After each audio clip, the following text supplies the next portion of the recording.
Hey guys, welcome to my channel. And today, I'll be reading A Baku X-Reader by Raj99 on Wattpad. So let's get into it. Katsuki had a really difficult day, to say the least. Actually, it was more like a trying week, if he really wanted to stretch it. He loved being a hero. It's been his dream since he was a young boy. But work was getting rather tiring this week. There has been more gang activity in Hosa City. The criminals had been expertly covering their tracks and leading the force down false positives, leading to traps. At first read Bakugou, infuriating him to the point where he just wanted to show up at all their possible strike locations and burn the entire place down. But that wouldn't be very heroic now, would it? Kirishima's teasing remark still sticks in his head like a broken record. And thus, he found himself cursing his crazy-haired friend multiple times a day. Every night the entire week, Katsuki came home exhausted, and sometimes hours late, just to stay for the police debriefs. In all honesty, they weren't having the problem, and he wished he would leave it to him and the other heroes. At least, he would not have to come home to a dark house.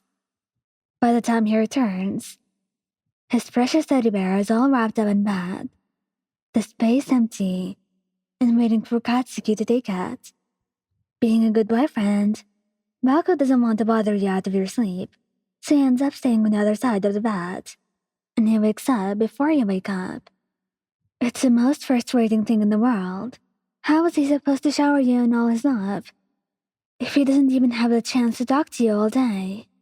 Finally, the end of the week rolls around, and by no surprise at all, Baku and his team managed to round up the gang of villains by themselves.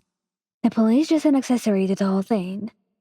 It took all Baku had and a few sidekicks holding him back and correcting everything he wanted to spit at them, not to completely go off on all of them. Instead, he assigned all the necessary paperwork to some other person in the agency and sprinted back home. You were shocked to see him home so early. It wasn't normal for him to work on the weekend anyway, but you figured he had gone out, just like a regular day, and wasn't expecting him home at all. Not being able to see your favorite explosion by all week disappointed you too, to say the least. You tried texting him in the middle of the day to keep in contact, but nothing was better than the real thing. He flopped onto the couch with a heavy sigh. God, it's amazing to be home so early. He stretched out all the aching muscles he never knew were so tight. After that one whole messy week. I'm really glad you're finally home again. You turn around to smile at him before focusing your attention on the cutting board. While Katsuki was showering, you thought it would be a great idea to cook a meal the two of you could finally enjoy together, and then cuddle for the rest of the night watching a movie. Him, on the other hand, he didn't want to wait until much later to cuddle you. He wants cuddles, and he wants them now. But he won't ever come out and say that explicitly, being the very stubborn boy he was. Rolling over on his side, he stares at you across the room in the kitchen. You're back to him as you prepare your meal. Babe, what are you making? He calls.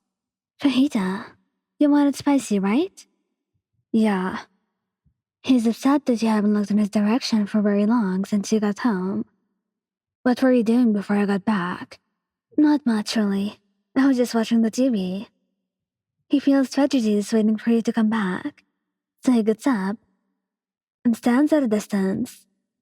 Leaning against the counter behind you, he notices that your knife skills have gotten better, thanks to him teaching you in your earlier dating phase. His eyes follow your figure as you run around the kitchen space, getting spices out from the cabinets.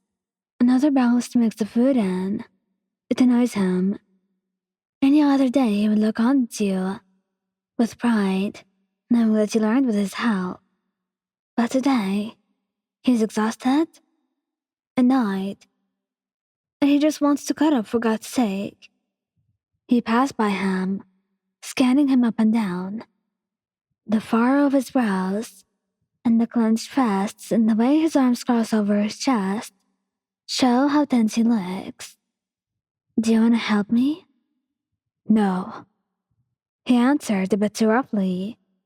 He brushed it off with a shrug, thinking he just had a long week, and he still has residual anger.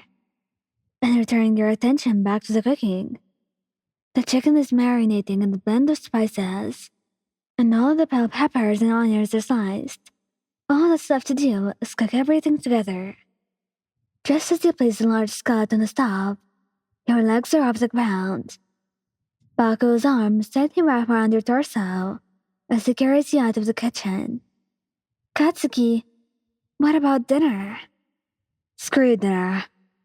I'm not hungry for food. He growls next to your ear. I'm hungry for something else. Your body is drawn onto the couch with a yelp.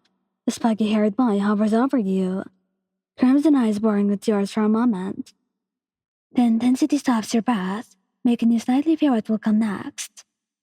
You haven't paid any attention to me since I came home, he mumbled, laying himself on top of you, his head on your chest, and his arms circling on top of your body.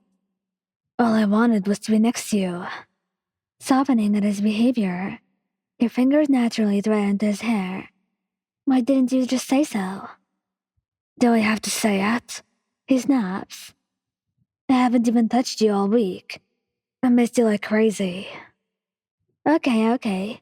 No need to congratulate a Pomeranian? He gets the top of his head. You've got me right here next to you now. His head nestles right onto your steady heartbeat, playing with the fingers of your free hand on your stomach. I'm sorry I haven't been home. I had this stupid case to take care of all week, and the police were useless. He gave him a knowing look. Do you really want to talk about work right now? He pauses. You're right. I don't. As long as you're here, I'm not a hero anymore. I'm just plain old Katsuki Bakugou. He kisses the palm of your hand, and you're my teddy bear, who I love coming home to every day. And you're my lovable, impatient explosion boy. He snuggles his head closer into your chest, closing his eyes. Do you mind if I take a nap on you? Stroking his head, you answer quietly. Only for a little while. I'm hungry. And don't wake me up. He opens an eye to shoot a pointed look at you. Yeah, okay.